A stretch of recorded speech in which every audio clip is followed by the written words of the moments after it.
Hello and welcome to The Naked Scientists in 2014. I'm Chris Smith, and this week we're taking on your science questions.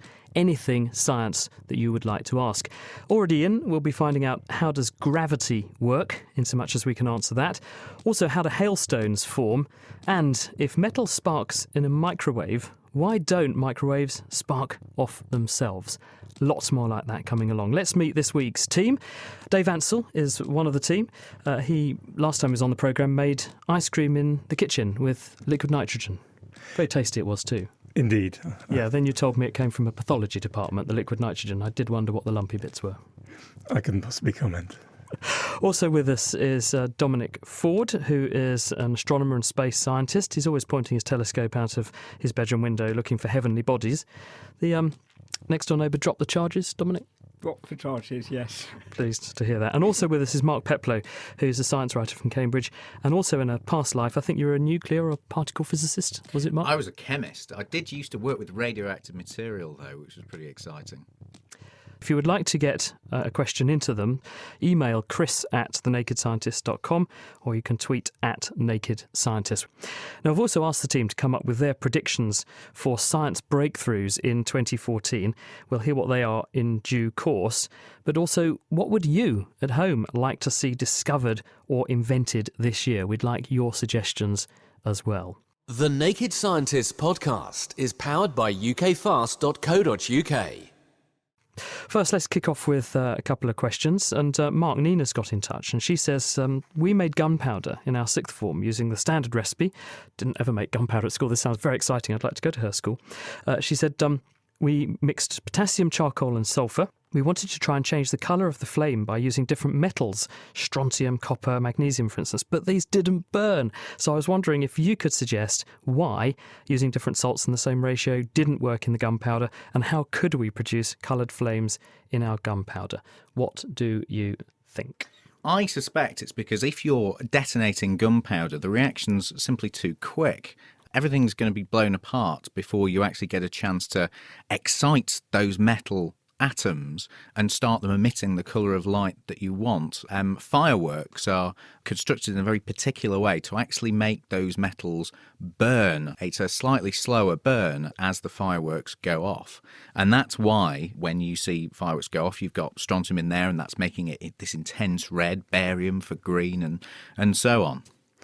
The other effect is that if you've got lots and lots of carbon in there, carbon tends to glow. If it hasn't actually burnt completely combusted, carbon glows bright yellow. Yeah. So if you're not careful, that's going to completely overwhelm your nice colours in the fireworks as well. Did she say what colours she got in the explosions? No, she just said it didn't work very well. Oh, well, that is a shame. Right, Dominic, one for you. Mike says, I had a dream about the use of old light to solve the disappearance of a woman. Now, I'm not asking you to solve the disappearance of his lady, but does light age? He's wondering.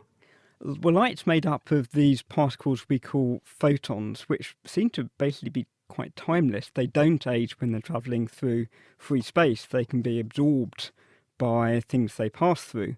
But it's actually quite useful, particularly to people like me who are astronomers, that light can travel for billions of years through free space completely unchanged, because that means we can look back through the universe and see light that was emitted billions of years ago and see what objects in the universe looked like in the very distant past.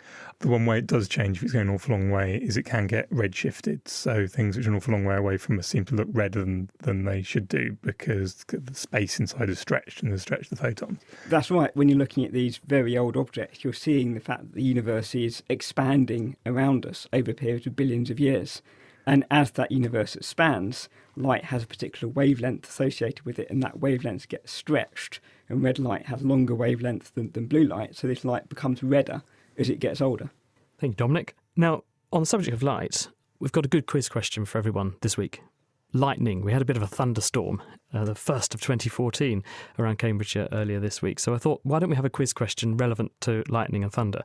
How many pieces of toast do you think you can make with the energy in a lightning bolt? Assuming you could harness all of the energy in a lightning bolt, how many pieces of toast could you get out of your lightning bolt? We've tweeted this, and we're also asking you at home now for your speculations. Justin, who's at Swedish Red Devil, says 5, no, maybe 6. A little bit low, Justin. And also we heard from someone else, just find it. Matatat says 1. But she does go on, or he does go on, not clear if it's he or she, says 1 if it's like really, really, really ginormous. Now, we're also experimenting here on The Naked Scientist this week, as we do on these Q&A shows, and Dave sitting here has got a fine array of bits and pieces for us this week. Dave, what are you going to be doing? So I'm going to be trying to build a jet-powered boat using a sort of half-litre bottle, so just a water bottle. I need a drill to make a hole in it, a straw and some plasticine and some vinegar and some bicarbonate soda. Right, so there's your shopping list for during the show. So when the adverts come on, no, I'm just kidding. Go to your kitchen cupboard, grab your plastic drinking bottle. Any particular size needed? I reckon about half a litre is good for this. And you need some plasticine to weight it, and the straw, and some bicarb and vinegar. Brilliant. So grab those things, and we'll tell you what to do with them in just a second. Now, one of the other things we're talking about this week is what we think our predictions are for 2014. Mark, you've been actually writing quite a bit about this for various science magazines and journals and things. So what are you telling the world that we should be looking out for, scientifically speaking, in 2014? Well, one of the things that's going to potentially be quite exciting this year is that we're actually going to start to see products that incorporate graphene on the market. Graphene is this one-atom thick sheet of carbon arranged in a sort of hexagonal honeycomb pattern. It was first isolated just 10 years ago, and it's got some remarkable properties. It's stiff as diamond, hundreds of times stronger than steel, weight for weight, but it's extremely flexible, and electrical charge travels through it much, much faster than other materials like silicon. So scientists have spent the last 10 years trying to investigate its properties and find uses for it, and there have been the odd 1 or 2 very niche products on the market, but this year we're being promised actual commercial devices, and the first major one is likely to be touchscreens for smartphones. How does it work that's different from the silicon that we use at the moment, or other similar materials as semiconductors we already have? Well, let's look at a touchscreen. That's made out of something called indium tin oxide, and it's electrode, basically. So when your finger touches it, it changes the electrical current going through it, and the device can sense where your finger is. That's why your phone knows where you're prodding it.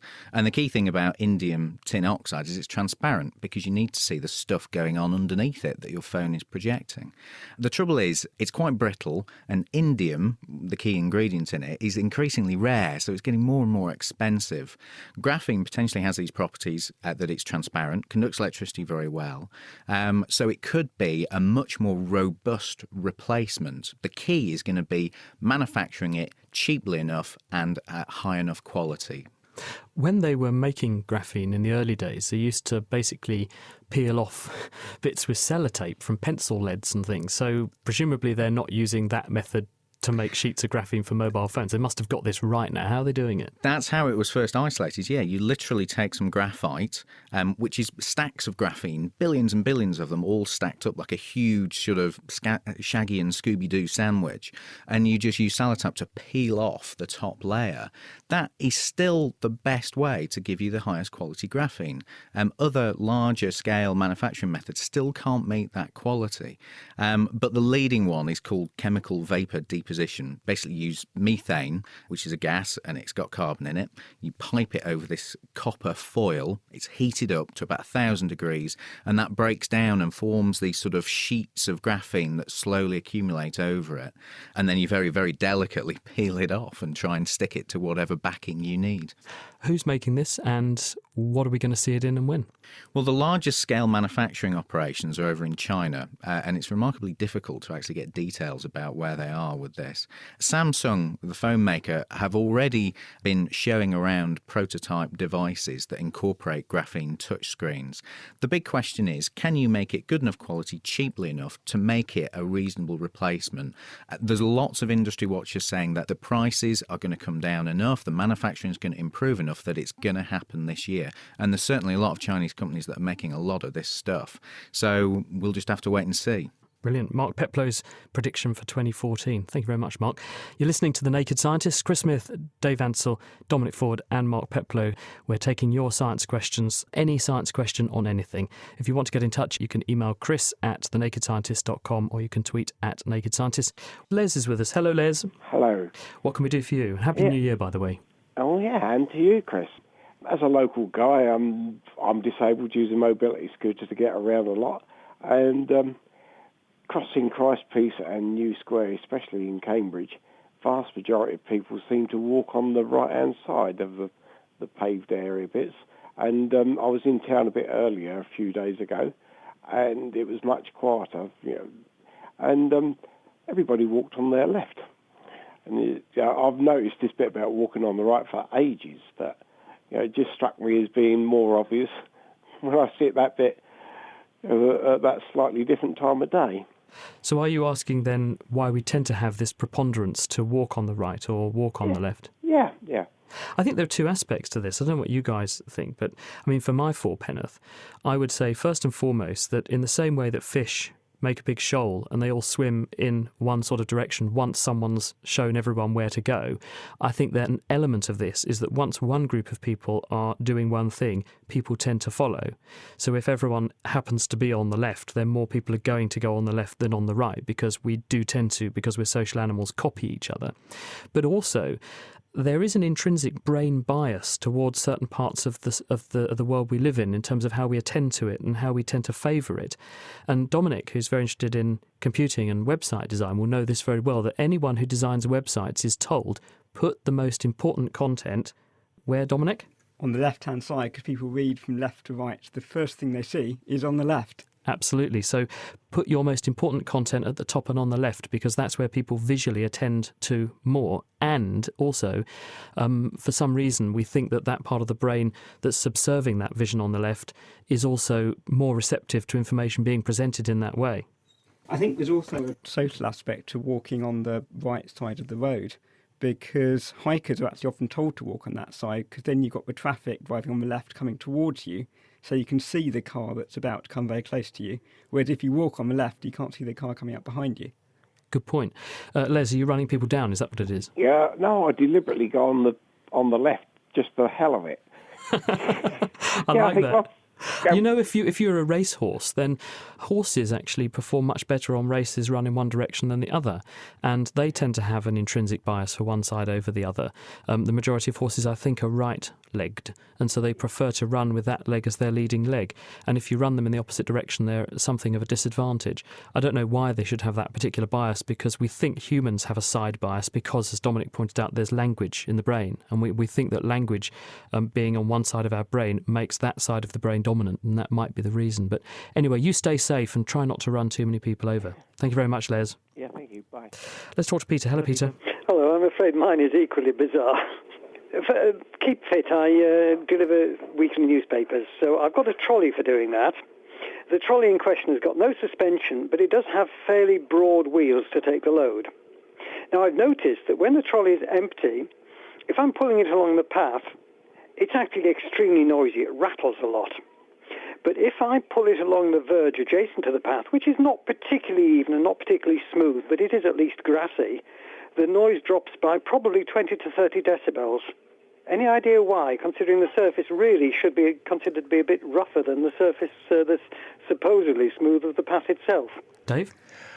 I guess this is down to sort of how much energy absorption there is, because if you're driving over a very, very hard surface, which is a bit rough, then if your wheel drives into even over quite a small bump, then the only thing that can happen is that the wheel has to get out of the way of that bump, so the trolley's got to move up, and it will actually move up really quite fast because it's got to get over that bump quite quickly, and so it'll get thrown up, and then the trolley will fall back down again and go thump.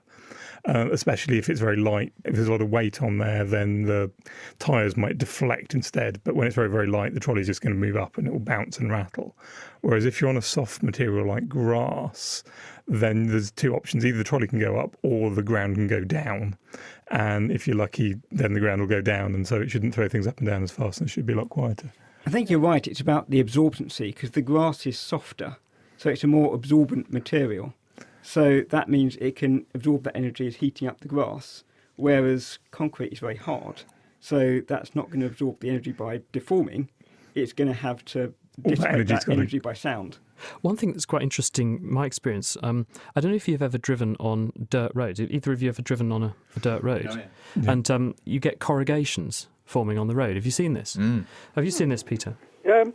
I can't say I've driven much on dirt roads, but what you're basically saying is that in the direction of travel, it's like going across furrows, the corrugations. Yes, Is that what you're that's talking right. about? You see these corrugations and you think, where do they come from? And actually, this is the oscillations of the shock absorbers on the vehicles, because as the vehicle goes up over a little bump, it has a damping effect of the shock absorber.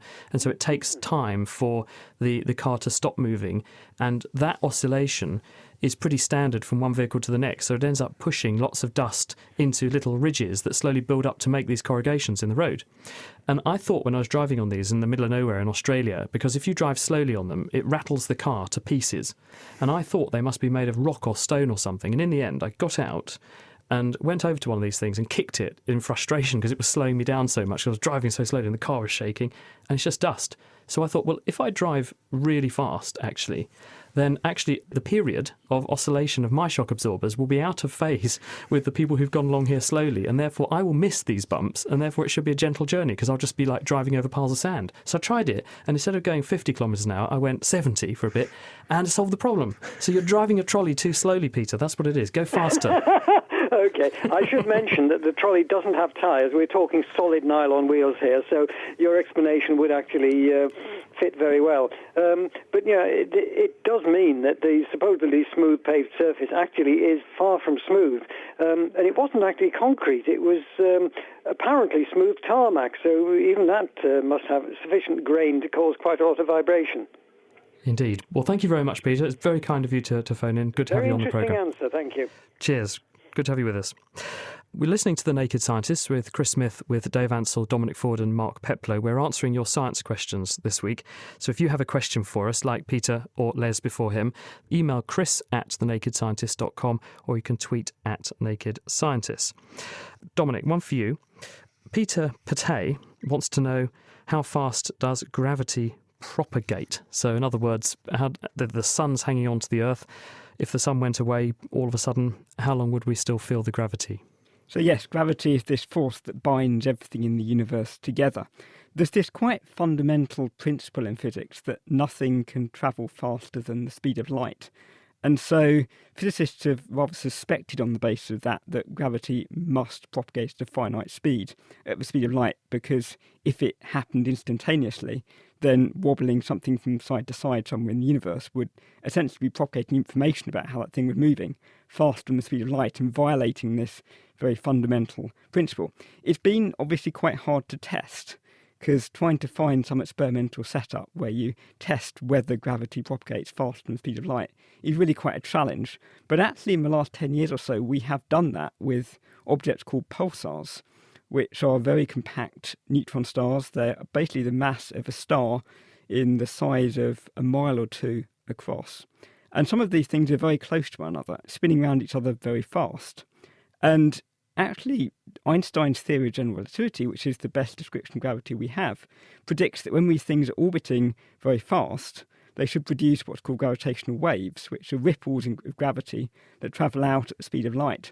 And if they're doing that, they should be gradually losing energy through these gravitational waves. And in fact, we have found pulsar binary pairs that seem to be gradually getting closer and closer together, as if they're losing energy at exactly the rate that Einstein predicts if gravity travels at the speed of light. Mark?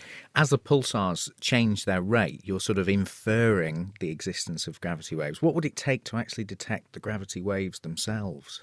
Well, there are a number of teams around the world who are trying to build detectors to detect these ripples of gravity moving through space. And the sensitivity you need to do that is absolutely mind-boggling. You're talking about distances of about a mile that you're sending light beams down, and you're trying to see whether gravity is causing that distance to ripple by about the size of an atom. So you've got an experimental setup a mile long, and you're trying to detect something that's moving by the width of an atom. And no one has yet detected those gravitational waves. They are, I think, getting quite close, incredibly. I'm always quite incredulous when I hear about these experiments because they sound bonkers to me. But I think in the next decade or so, we might actually start to detect these ripples in space-time. Dominic and Mark, thank you very much. Hello, Chris. Hello? Hello. So tell us about this chemistry. You were going to give us a contribution to Nina's question at the beginning about making gunpowder that's nice colours. Yes, I think they would have used potassium nitrate, not potassium metal, as the oxidant. And I think in their experiment they would have tried the nitrates of the barium and strontium and other metals like that. The problem is that those particular salts crystallize with a lot of water in the crystals. They're hydrated, which would have rather damped down the reaction. And the firework makers, in fact, normally use chlorates or chlorides because the chlorides are volatile and vaporize in the flame and give the color much more effectively. So I think the problem, though, would have been that these salts were hydrated, and this would have damped the reaction down a bit. Super. Thank you very much, Chris. Are you a chemist by profession? I trained in it, but I've never worked in it, but I've studied it for pleasure all my life. And do you make fireworks? No. You try doing anything in practical chemistry at home these days, you get the attention of the police, especially if, like me, you were born in Northern Ireland, they think you're making either drugs or bombs. Oh dear, a friend of mine was making some elderflower cordial the other day, and so she went to the chemist and said, can I have a very large pot of vitamin C, ascorbic acid, it's white powder, isn't it? And the chemist looked at her very suspiciously because they thought she wanted it to cut drugs with. I found exactly the same problem. I tried to get vitamin C for an experiment of my own and was told exactly the same thing. I went to the health food shop and got it there instead. There you go. Chris, great to have you on the programme. Before you go, would you like to speculate how many pieces of toast you can make with the energy in a lightning bolt, which is our quiz question for this week? 20 million? I don't know. I'm just guessing. Chris in Cambridge says 20 million. But thank you very much for your chemical insights. It's great to have you on the programme. Right, thank you very much. Happy New Year to you all. Happy New Year to you, Chris. Bye-bye. Bhavesh, hello. Happy New Year, Dr. Happy Chris. New Year, yes. Good to talk to you. So what have you got for us? Pleasure, sir. Okay, film, Under Siege, a Steven Seagal film, yeah? Basically, they mentioned, well, this is just to check the veracity of the statement with you, obviously, yes, sir? Well, they mentioned how they understood, physicists understood the mechanisms of nuclear technology after they had perused ancient Indian texts like the Bhagavad Gita, which go back about 5,000 years, I believe, yeah? Very ancient texts, amongst the first, actually, yeah? And they mentioned how, they perused the texts and they understood the nuclear physics from reading these texts. Now, juxtaposed to that question and the answering, I found out that an ancient Indian civilization, the Harappans, which go about 5,000 years, and made complex cities built at degrees and angles from the monsoons every year and so forth, yeah. And they built them around the time they built the pyramids. Now, they had amongst the first environment and conservation programs that we know in archaeological literature. So they obviously knew a thing or two about science, even going back in the Neolithic, sir. So, how good is the science behind this, or the veracity, you know?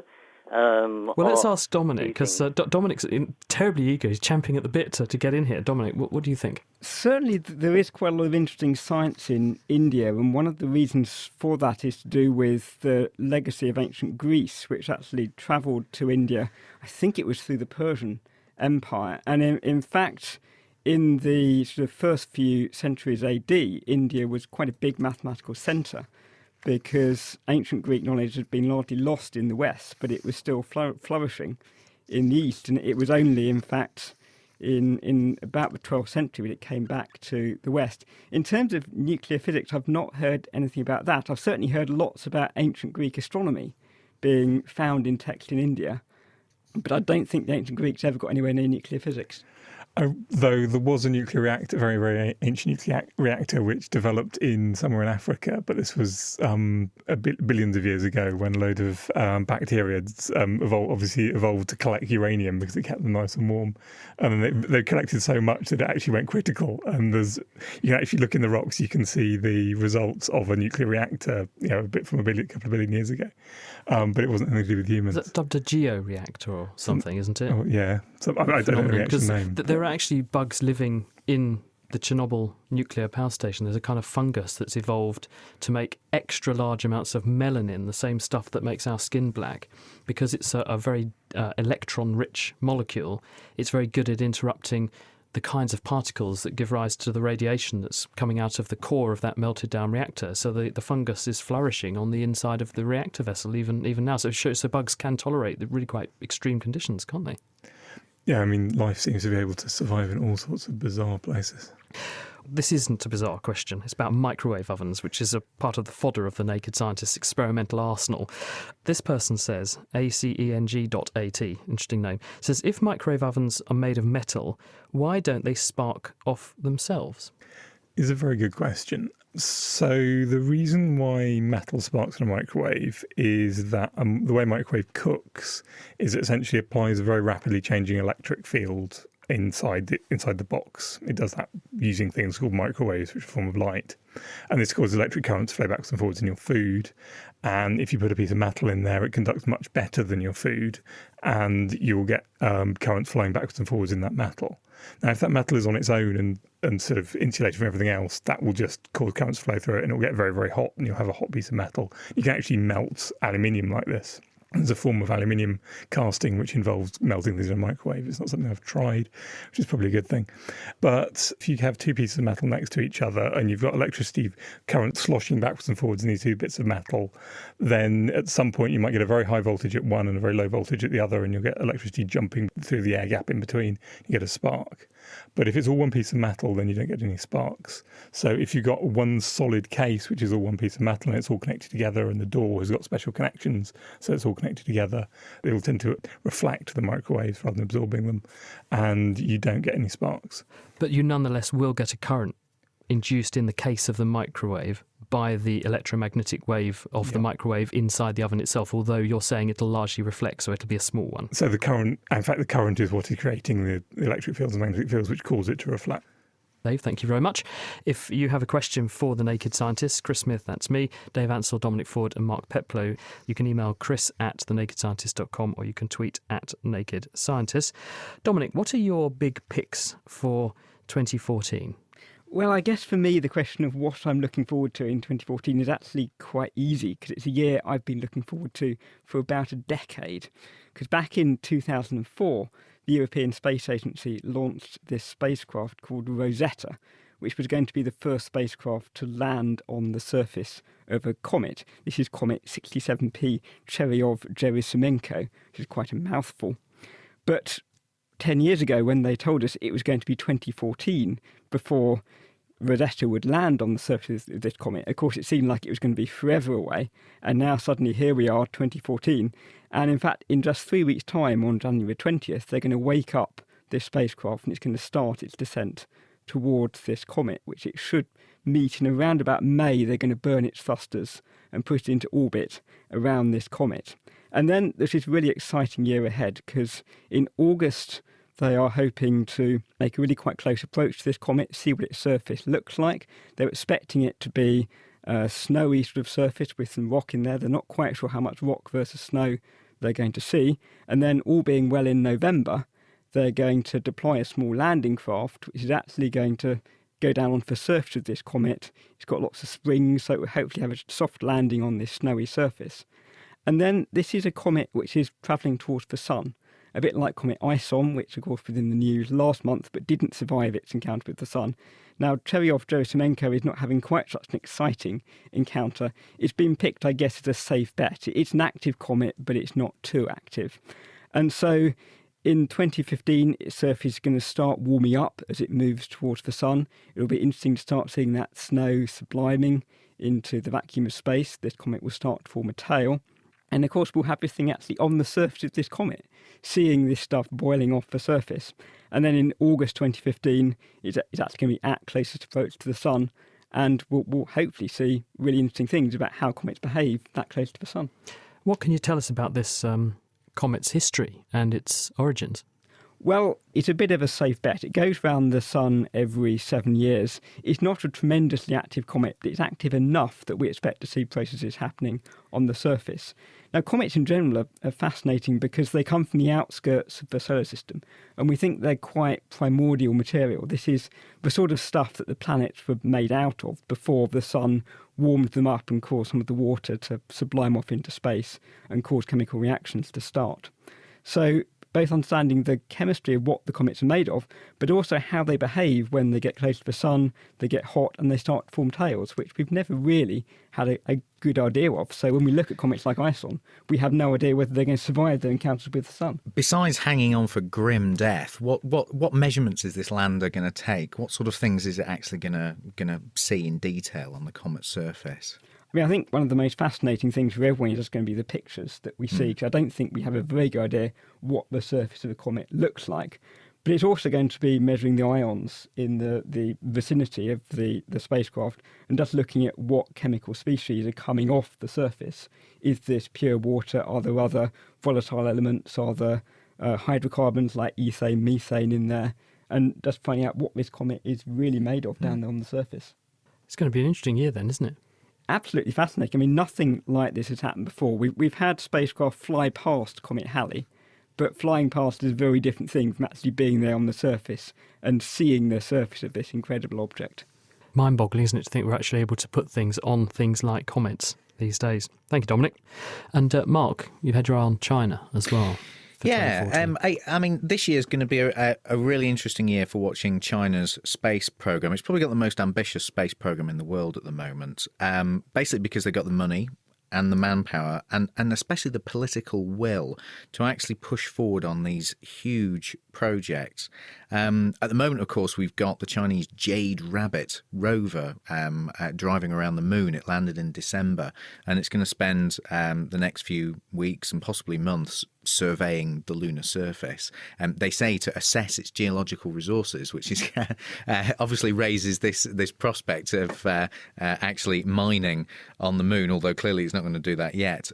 But over the course of this year, one of the biggest construction projects in the world is going to come towards completion, and that's China's fourth space launch facility. It's on Hainan Island, and it should be operational by the end of the year.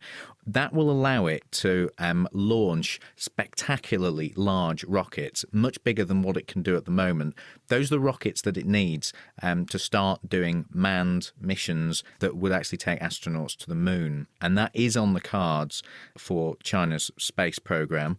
For example, the Chinese Academy of Sciences released a roadmap quite recently which showed these sort of continual steps, really: a crewed lunar base, a crewed mission to Mars, robotic exploration of other planets over the coming decades. And so far, with the creation of an orbiting space lab and the manned orbiting missions that they've done so far, they basically met every single milestone that they said they would at the time they would, efficiently.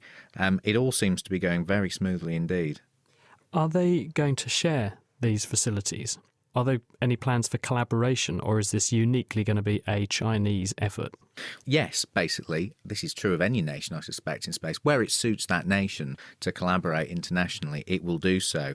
If you look at the timeline of what they're going to be doing, they have a second space lab that's meant to be going up in 2015, and then a full-scale space station due for 2020. That's a key date. That's when the International Space Station runs out of funding and when it may well stop operation. And the Chinese are at this stage saying that they will quite happily fill that void. So, yes, there is the potential for collaboration on that Chinese-built space station. Now, this is The Naked Scientist with Chris Smith, with Dave Ansell and Dominic Ford, and with Mark Peplow. We're answering your science questions, and we're also asking you a question, which is, can you tell us how many pieces of toast do you think you could make with the energy in the average lightning bolt? We've had a number of speculations so far. Now I've got an email from Mark. He says, as an ex-firefighter, I've seen what lightning can do to houses and trees. In relation to toast, I'm going to go for 1 million, and I'd better get a very large tub of butter. Probably on the right lines there, Mark. Mark Peplow, question for you from Peter Bondy. He says, why is there no liquid form of carbon, or is there? Well, funnily enough, there is a liquid form of carbon, but it's extremely unusual. When you think about carbon, you normally think of things like graphite, the lead in your pencil, which we were talking about before in the context of graphene. You think about diamonds. You might even think about Buckminster fullerene, these cages of 60 carbon atoms that look like footballs. All of these are held together by very, very strong chemical bonds, covalent bonds. And that means that you need to heat up carbon, elemental carbon, a huge amount before you can actually start to separate those atoms. In fact, once you heat it up to about 3,600 degrees C, you finally get to pull those atoms apart and it turns into a gas. It sublimes. So it normally goes from a solid to a gas. If you want it to be a liquid, you have to put it under incredible pressure while you're actually heating it up that much. So it's only under very, very sort of extreme circumstances that you can force carbon to be a liquid. Aren't people using carbon compounds like carbon dioxide as liquids, though? Because I think this is a whole area of what we call green chemistry now, isn't it? People have discovered instead of buying expensive solvents to dissolve things and even make decaffeinated coffee, you can pressurize CO2, carbon dioxide, and it becomes liquid, supercritical CO2, and it's got the same properties as many industrial solvents, except that it's pretty harmless. That's right. Carbon dioxide is used, you're right, to decaffeinate coffee, because if you squeeze carbon dioxide, very different from carbon, it behaves as a different chemical.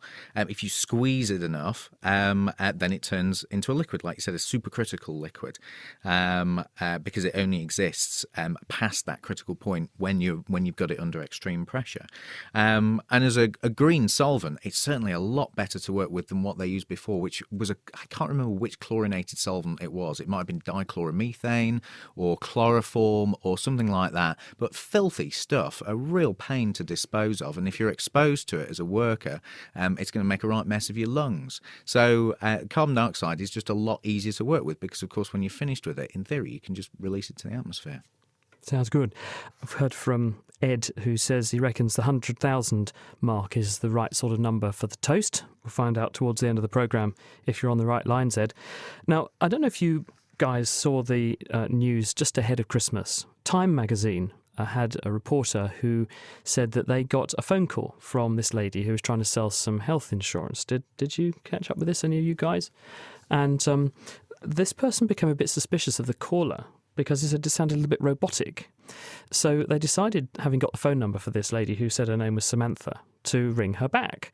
And in the end, the whole office at Time were ringing this lady to try to establish who she was. It looks like there are now companies who are actively using robots to try to sell things to you, and they're pretty convincing. I've obtained the soundtrack of one of the conversations, so you'll hear one of their people pressing this person to reveal who she is quite hard, and she puts up quite a good fight, actually. Hello, how are you today? Okay, how are you? Good. Well, I'm calling about an online request you once made about health insurance coverage. We work with all major companies and compare all the rates for you. I can get you a quote in about 5 minutes, okay? Are you a robot? I am a real person. Can you hear me okay? I can hear you just fine, but you sound like a robot. I understand. Can we continue? Sure. Are you currently on Medicare? No. Why are the questions so personal? We received your online application for health insurance, and if you're still looking for affordable health insurance with excellent coverage, we can give you a free quote. Why should I give my information to you? I understand, but we do work with all carriers, and I can get you a low rate. Getting a quote will only take a minute, okay? You really do sound like a robot.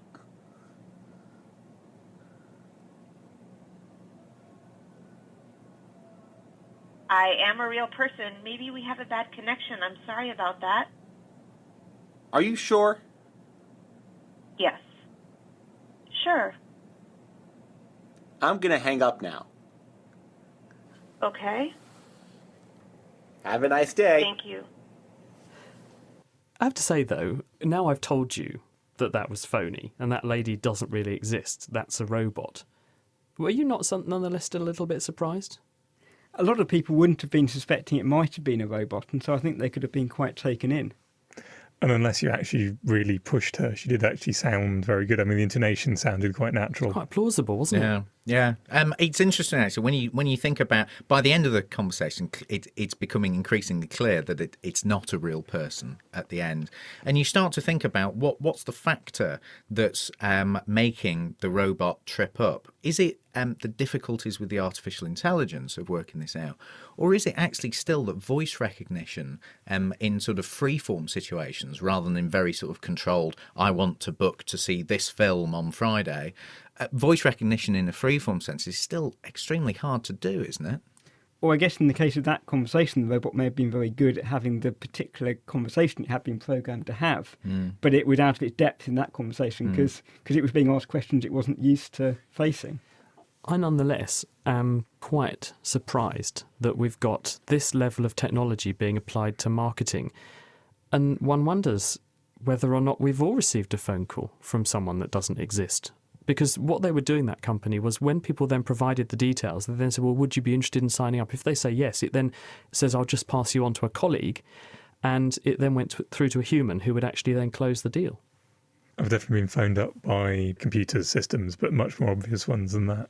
Yeah, I was quite surprised, and I think that's slightly unnerving, isn't it? Yeah, it really is. I was asking for suggestions of things people would like to see invented. Colm Doyle has got in touch via Facebook, facebook.com/The Naked Scientists, and says, I would like to see invented some solar-powered paint. But I'm pretty sure we already have solar paints. I think various people have been developing them for steels. I'm not sure, I haven't seen a lot of them yet. And they're not a case of just slapping them on in your house, I don't think. We certainly have solar-powered windows where you've got impregnated in the glass chemicals that can absorb light and convert that into electricity. At the moment, the ones that are available aren't terribly efficient, but people are working on new materials called perovskites at the moment. And actually, funnily enough, this year is probably going to be a very big year for perovskite research because they're improving the efficiency of them incredibly quickly to the stage where they're starting to rival traditional silicon solar cells. I think last year we had somebody on the show who were talking about putting algae on the side of houses. Now, that it only worked if you want your house to be green, but they were growing algae on the sides of buildings, and then you could filter off that algae and burn it and use it as a fuel. So if you don't mind your house being green, that's a way of getting fuel out of the green side of your house. So houses can be green quite literally as well as exactly metaphorically. So. Thank you. Now, don't forget, we've also got an experiment we want to run on the programme, which you can take part in at home. Dave has already said what he needs you to grab is about a half-litre fizzy drink bottle and lid, and you're going to need some vinegar, some bicarbonate of soda. Dave's also bought his electric drill in.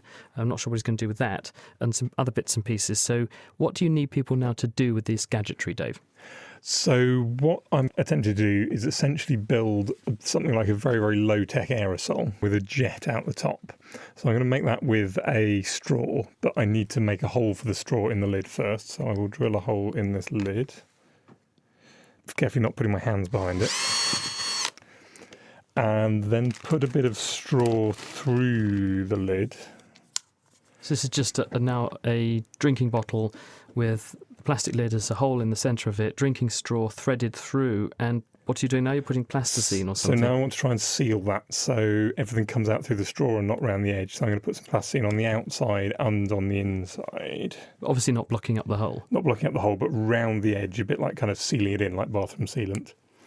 And then I'd trim off that straw. I'm going to use one I made earlier because I know that one works. OK, so what we've got is a bottle with a lid and a straw, about an inch of straw projecting through the lid. Yeah. Then what we don't want is the end with the straw sticking up. So I've put some extra plasticine around near the lid of the bottle just to weight that down. This is actually on the neck of the bottle where you're going to screw the lid on. You've got extra weighting. 7 or 8 to grams tip the bottle? Just to tip the bottle up, right. Because otherwise, if the other end ends up too low, then you just get gas coming out rather than water, which is what we want for our jet. Right. I'm going to add a bit of water just to act as just to dilute it down, and a load of vinegar into here. Right, so we're putting in some, just not malt vinegar, just using clear. It doesn't matter. Recipe is not really not particularly important. Specific. I'm going to fill this up sort of a third half full of vinegar and water, maybe about half and half water, maybe a bit more, maybe about 2/3 water. If you put more water in, it just goes a bit more slowly, which can actually be a good idea. Oh, we want fast. I like fast. Yep. And then what do you want people to do after that? And then what I'm going to do is I'm going to get a small spoonful of bicarbonate of soda, throw that in, put the lid on very quickly, and then put it in my pseudo bath. Yes, you've got well, it looks like the kitchen sink has come into the studio. We've got a plastic bowl full of water over here. So yeah, this is best done in a bath. So I've brought a big tray of water, which I'm going to put it in, and make sure that the neck of the bottle is lower, and then leave it to react and see what happens. So have a go and tell us what you get, and if your jet-powered boat is a success. We've heard from Full Circle Man, that's Bhavesh, and he says, I reckon 100 million pieces of toast. Gosh, there's an answer. Thank you very much, Bhavesh. Now, there was another question here which I thought was quite fun for Dominic, and just grab it. This one has come in from Peter Conway, who says, why are there 2 high tides a day? If tides are caused by the gravity of the moon, why is there a high tide on the side of the Earth furthest away from the moon, as well as on the side closest to us? Well, tides certainly are caused by the gravity of the moon, which is always pulling the Earth very gently towards the moon. Now, the side of the Earth which is faced directly towards the moon is slightly closer to the moon than the middle of the Earth. And that means it feels a slightly stronger pull because gravity decreases with distance from the moon. And so that's being pulled more strongly towards the moon. And so you can understand why you get a high tide there, because water is being pulled there more strongly towards the moon. Now, on the far side, the pull towards the moon is weaker than anywhere else on the Earth, just because it's further away from the moon. And that means the moon is pulling down on that water on the far side less strongly than elsewhere. And so it rises up away from the moon in the opposite direction from the moon to form this second high tide. So you've got 2, one on either opposite side of the Earth. And as the planet turns, it's turning through both of those bulges of water. So you get high tide number 1, then it takes 12 hours to get round to the other side, which is half a rotation, half a day.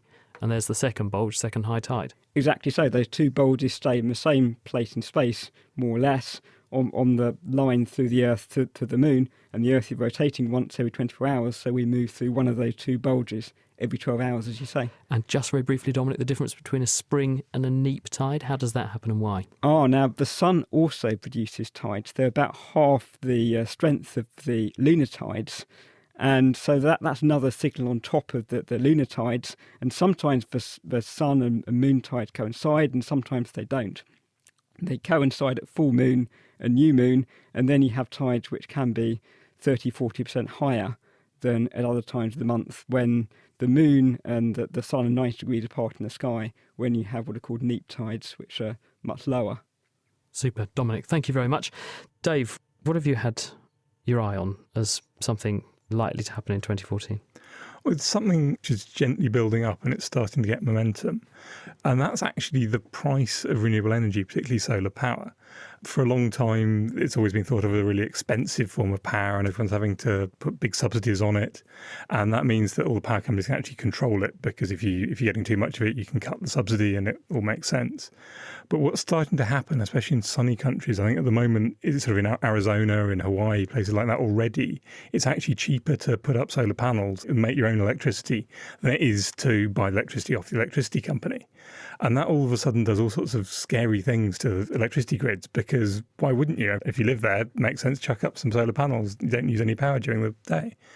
This actually is great for the global warming, but the electricity companies are going to be having a nightmare because they're set up for producing all the power. But if all of a sudden they don't need to produce any power when it's sunny, they need to suddenly completely redesign their systems, and it all gets very, very interesting. Doesn't that just mean that they have to think dynamically about, A, how they make their power more turn on and offable? Excuse the horrible phrase, but you know what I mean.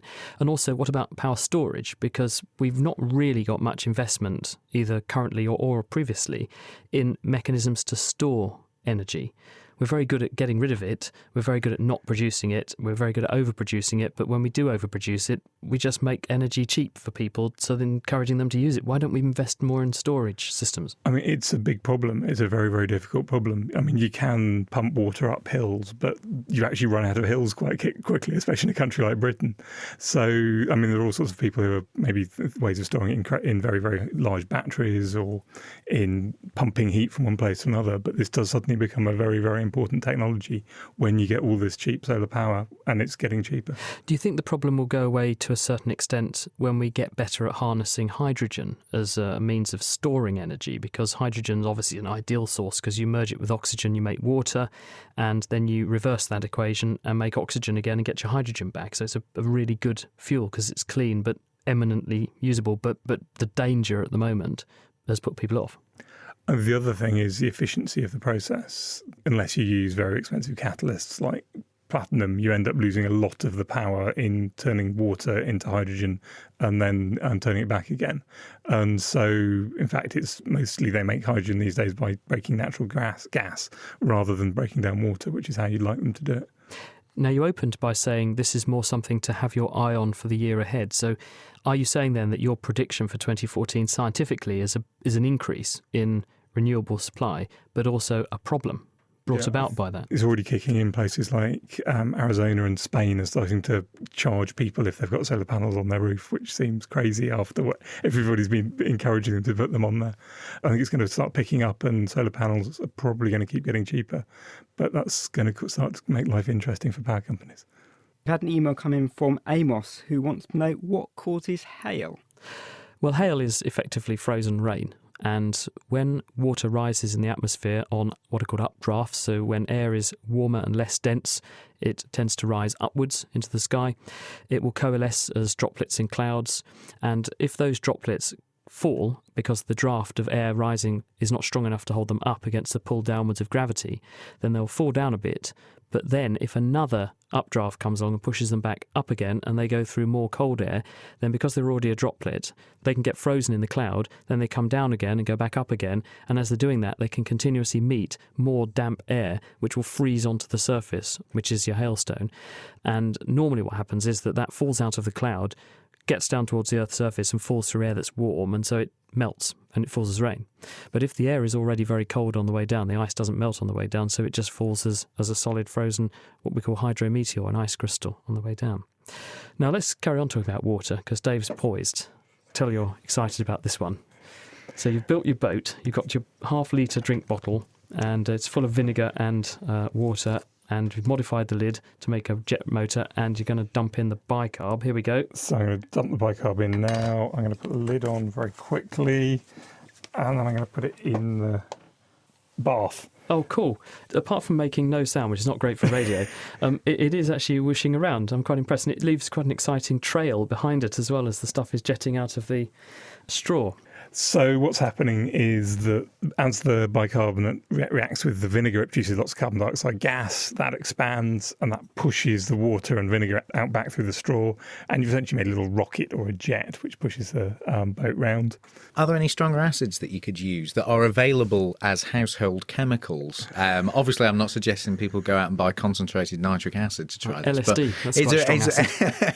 Is there anything that you can actually get in the home that's going to give it a bit more oomph than just vinegar? I don't think you really need to. Right. Because, I mean, you can get plenty of pressure there with vinegar and bicarbonate of soda. I actually diluted that vinegar down by a factor of 2 or 3. My favourite, Dave, was when you made a rocket that was powered by liver and hydrogen peroxide. That was really unpleasant, producing lots of oxygen. I mean, we should explain for people at home the reason why we were doing this. You've seen those water rockets when you sort of put the water in a drink bottle, pump it up, and then eventually it blows the bottle neck off of a bung so that the water is whooshing out backwards. The bottle accelerates upwards. And so we said, well, how can we optimise this a bit? And we said to Dave, well, you know, hydrogen peroxide breaks down to make oxygen and water, and therefore the oxygen is gas, takes up a lot of space. So how could we make lots of hydrogen peroxide break down really quickly? So we thought, well, what's really good at breaking down hydrogen peroxide? And so we're thinking about this, thought, well, carrots have got catalase, that's an enzyme that does that. But then someone in the office said, well, liver is really good at breaking down hydrogen peroxide. So Dave went to the butcher's. What did you buy, calf liver or something expensive? Possibly sheep liver, I think it was. Pig's liver or something. Something fairly cheap. How did you deploy the rocket? Chopped it up, put some hydrogen peroxide in the bottle, chucked the liver in, jammed the bung in very tight and turned it upside down and retired to a safe distance.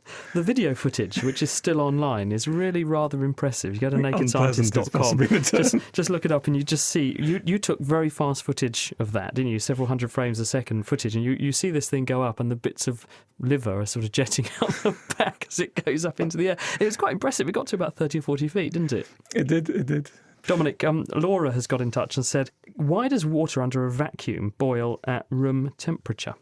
Yes, we do tend to think of water as existing as a solid below 0 degrees, as a liquid up to 100 degrees and then boiling to steam. But in fact, those are three different states that water can take at any temperature. It's just that energetically it prefers to be in particular states at different temperatures. And so, for example, you can have ice at 4 degrees C, and it will be melting, but it hasn't melted yet, despite being somewhat warmer than the nominal temperature we expect it to melt at. Now, the states that water likes to be in at different temperatures change depending what the pressure is. So those temperatures of 0 degrees C and 100 degrees C are only what you have at atmospheric pressure, at the pressure of the air around us. If you take that air away, then because you haven't got the pressure of the air pushing in on it, water molecules inside that material will naturally want to be a bit more further spaced apart. And that means they're more likely to want to be a gas or a liquid than a solid. And so ice melts and water boils at a lower temperature. And so, yes, when you put water in a vessel in a vacuum, then it will boil quite happily at room temperature. It's quite extraordinary to see, actually, when you watch it happen. Dave, Les has been in touch on the telephone. And Les says, why is the tide much less in the Mediterranean, perhaps he's been inspired by your jet-powered boat, than around England? So Dominic's model worked beautifully for a world which just was covered in water. Then you get two bulges which move around the world. But we've got lots of continents which go north-south around the world. So actually what happens as the Earth turns under the moon is that the water in the Atlantic gets pulled towards one side of the Atlantic. And then as it goes around, it gets pulled to the other side of the Atlantic. So the water just sloshes backwards and forwards across the Atlantic, and you get this big wave travelling across the Atlantic. And when it hits the sides of the oceans, it piles up and gets higher in the same way as a wave breaks. The Mediterranean is much smaller. It doesn't have this wave breaking effect, so you don't get nearly as high tides. Thank you very much, Dave. And we're nearly at the end of the show, so I should give you the answer to our toast question. It's about 100,000, because basically there's 10 billion joules of energy in a lightning bolt, and it takes about 100,000 joules to bake a slice of toast. So if you divide 10 billion, which is 10 to the 10, by 10 to the 5, which is 100,000, you get about 100,000. In the meantime, let's find out what's been happening at a much smaller scale. Hannah is in search of what electrons do around atoms in our question of the week. This week, we get ourselves in a bit of a tiz, trying to answer this. Hello, my name is John and I live in Melbourne, Australia. My question is, are electrons orbiting atoms? I've always wondered how come electrons seem to perpetually spin around a nucleus. What forces are involved and how come friction doesn't play a part in stopping their movement? Thanks, guys. Over to Dr. Andrew Ponson, cosmologist at University College London. By around 1910 or so, it was realised that atoms are composed of a heavy nucleus which has a positive charge and then some sort of cloud of negatively charged electrons. Now, the problem with that picture is that opposite charges attract. So all those electrons are constantly being pulled in towards the nucleus in the same way that, for instance, an apple is pulled towards the Earth by gravity. Obviously, though, atoms don't fall in on themselves and implode, so something is stopping the electrons from falling in. And Ernst Rutherford worked out that it must be that the electrons are doing something like flying in orbit around the nucleus of the atom. When you actually do some calculations, this idea that the electrons are flying around does actually hit a snag, because when electrons zoom so fast, it turns out that they would then emit a lot of light, and that would make them lose their energy, and so they would spiral inwards after all. This was some of the first evidence that something was seriously wrong with physics at the beginning of the 20th century. A couple of years later, Niels Bohr came out and said that something must just simply be stopping this spiralling in of the electrons. They must somehow just be forced to stay in orbit, and we now understand that Bohr's idea is actually correct and follows as a consequence of the weird rules of quantum mechanics. In quantum mechanics, the physical motion of an electron is replaced by a much more abstract idea known as a wave function. So instead of moving around, the electron is effectively at all times smeared everywhere throughout a shell that's around the nucleus. Nonetheless, the wave function carries, for instance, angular momentum, so that makes it very, very much like the electron is orbiting around the nucleus. But this wave-like structure from quantum mechanics prevents the catastrophic spiralling in effect. Due to the oddities of quantum mechanics, electrons have something called wave function, which means they can be smeared everywhere around the nucleus. And due to the weirdness of quantum mechanics, electrons can only exist in certain energy states, and none of these involve a crash into the nucleus. So they don't. Sticking with things that have a buzz, Lee wrote in with this. How and why are bugs attracted to bright light? And if you would like to get in touch with us in the meantime, it's chris@thenakedscientist.com. We're back with more Naked Science next week. Thank you very much to Dave Ansell, to Dominic Ford and to Mark Peplow. The Naked Scientist comes to you from Cambridge University. It's supported by the Wellcome Trust, the EPSRC and the STFC. My name's Chris Smith, and thank you very much for listening. Goodbye.